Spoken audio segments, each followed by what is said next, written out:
Did you ever really want something and then you get it only to realize you probably would have been better off without it? Sometimes when we want something so badly, we are blinded to whether it's really what's best for us or maybe other people.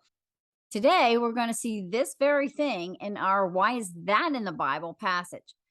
We're going to look at a passage from Second Kings chapter 20, where King Hezekiah is sick.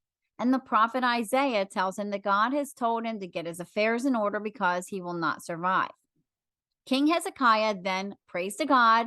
And before Isaiah is even out of the courtyard, God tells him to go back and tell Hezekiah to let him know that God has heard his prayer and is giving him 15 more years of life.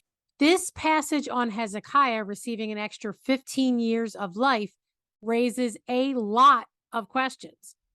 Here's just some of them. Why did God allow Hezekiah 15 more years of life when scripture says God has each of our days numbered? Did God contradict his own word by doing it?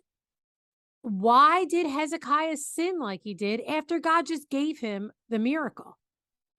Since God was always going to use Babylon to punish his people, did God make Hezekiah sin to entice Babylon? Here's another question.